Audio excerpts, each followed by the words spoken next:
Hello, j'espère que vous allez bien, très heureuse de vous retrouver pour cette nouvelle guidance intemporelle d'un nouveau genre. Ici, on va aller découvrir quelle est finalement votre problématique du moment. Ici, la solution qui vous est suggérée, on va faire ça 3 fois, donc possiblement il y a soit 3 situations différentes avec 3 conseils différents, ou peut-être que ça peut concerner tout simplement la même situation.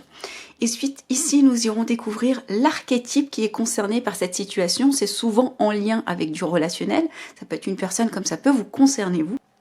Quelle est la situation aujourd'hui par laquelle vous êtes concerné et quel sera finalement le conseil pour vous dans cette situation? Nous avons en premier lieu la connerie est contagieuse. C'est très drôle. La connerie est contagieuse, c'est très drôle. Donc on est dans le relationnel, vous voyez. Donc il y a cette notion peut-être d'être en conflit avec une ou des personnes. Les énergies sont interchangeables. Donc ça peut être vous comme ça peut être les personnes en face de vous. Et de toutes les façons, je le rappelle, on est toujours le compte de quelqu'un. Fin de la parenthèse.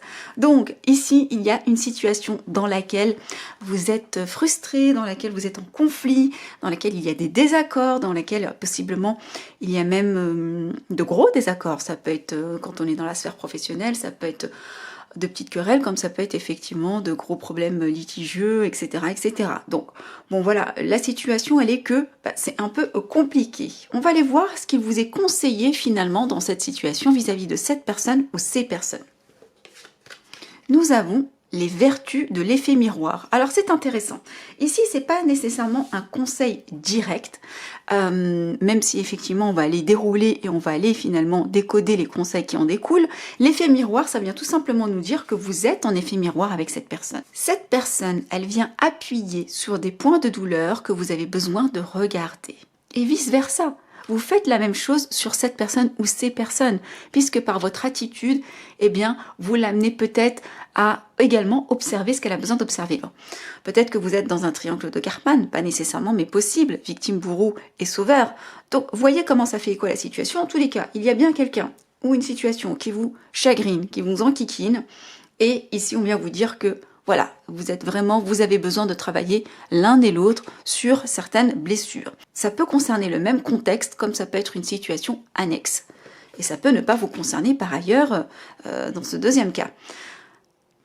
Nous avons chouette un conflit. Alors, on est encore dans du relationnel et dans du relationnel qui est conflictuel. Chouette un conflit, c'est-à-dire que là, on est vraiment dans la situation où, bon bah ok, on a encore eh bien une discorde. Quel est le message, le conseil que vous est donné dans cette situation? Solliciter l'imaginaire. Alors, solliciter l'imaginaire, tout de suite, ça me fait penser à la visualisation créatrice.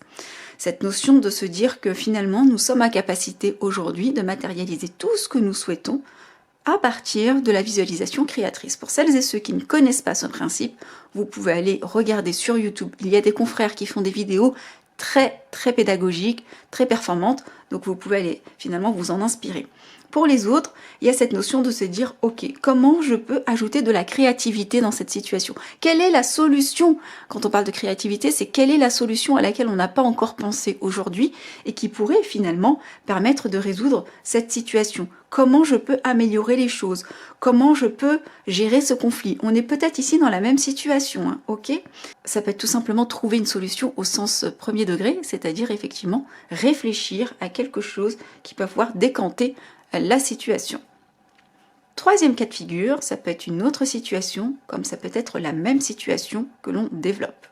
Nous avons apprivoiser les silences. Alors ici, il y a cette notion d'apprivoiser une forme de silence. Alors peut-être que on vous fait subir un silence, peut-être que c'est vous qui faites subir un silence, peut-être que c'est réciproque. C'est pas forcément quelque chose de négatif, au contraire, c'est-à-dire apprivoiser le silence, utiliser le silence peut-être pour communiquer. Je m'explique. Il y a cette anecdote célèbre pour certains d'entre vous, peut-être que vous le saurez pour d'autres noms, avec Chamberlain, qui avait réuni finalement Winston Churchill et Lord Halifax dans son bureau pour annoncer que finalement Halifax était le Premier ministre et Churchill allait le succéder. Donc on est dans le bureau, les trois se regardent, donc Chamberlain regarde Churchill et lui dit « Voilà, est-ce que vous pouvez donc communiquer à Halifax, vous êtes heureux de travailler avec lui en tant que second ?» Là, nous avons Winston Churchill qui marque un blanc. les minutes passent, on arrive à 4 minutes de silence approximativement selon la légende, et là, Lord Halifax s'exclame « Bon, je crois que Winston Churchill doit être le Premier ministre. » Donc voilà pour la légende. Donc finalement, c'est à partir de son silence que Winston Churchill a pu finalement faire passer un message très fort et s'imposer. Le silence n'est pas forcément toujours bénéfique, il n'est pas forcément toujours judicieux. Il en résulte, dans certains cas, finalement, des situations qui pourrissent, l'abcès qui n'est pas crevé, donc c'est pas forcément toujours très sain. Ici, dans cette notion d'apprivoiser le silence, gérer la situation en bonne intelligence. Vous êtes en mesure, selon la situation que vous êtes en train de vivre, de savoir si c'est pertinent, effectivement, de garder le silence, ou si il est plutôt utile d'aller communiquer avec là ou les personnes en face de vous. Quelle est la solution? Qu'est-ce qu'on vous conseille justement de faire? Transformer ces pourquoi en comment. Alors c'est intéressant, ici on nous invite à finalement passer à l'action. C'est-à-dire qu'au lieu de se questionner, mais pourquoi la personne en face est dans le silence? Pourquoi elle ne communique pas? Pourquoi ces personnes sont dans le silence? Pourquoi cette entreprise? Pourquoi vous l'adapterez? Pourquoi on ne me répond pas? Pourquoi on ne m'écrit pas? Peut-être que vous attendez une réponse. Quelle que soit la situation, il y a cette notion de arrêter de se questionner sur le pourquoi et d'enclencher le comment. Comment je peux faire en sorte finalement, eh bien, d'arrêter ce silence? Comment je peux faire en sorte de travailler sur la situation? On en revient finalement encore à solliciter l'imaginaire. Donc possiblement cette situation est la même pour certains d'entre vous, pas tous. Quel est l'archétype qui est concerné dans cette situation? Ça peut être l'archétype de la personne à laquelle vous pensez, comme ça peut être bien évidemment votre archétype. Alors, le premier archétype, nous avons la carte du pionnier. Le pionnier, c'est vraiment cette énergie de visionnaire, c'est-à-dire la personne qui a toujours une longueur d'avance, qui a soif d'apprentissage, qui est toujours en train de se documenter, qui a une très bonne culture générale. Donc cette personne, elle est vraiment, entre guillemets, toujours à l'affût de ce qui est nouveau, des nouveautés, toujours aussi...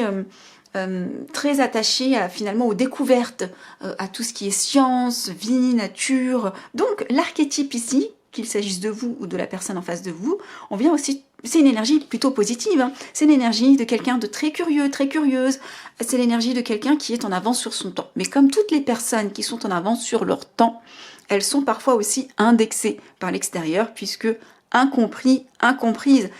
Par exemple, Léonard de Vinci, Tesla, il y en a eu énormément qui ont été mal compris, indexés, jugés. George Sand, vous voyez, donc il y a eu énormément de personnages historiques qui ont été mal aimés à leur époque, même si aujourd'hui ils sont adulés. Mais parce qu'ils étaient en avance, ils étaient pionniers. Pour moi, dans cette situation, il n'y a pas spécialement de gentils ou de méchants, c'est tout simplement deux personnes qui du coup ne sont pas encore au même niveau. Voilà. Alors, nous avons en deuxième archétype le philosophe. Très belle carte également.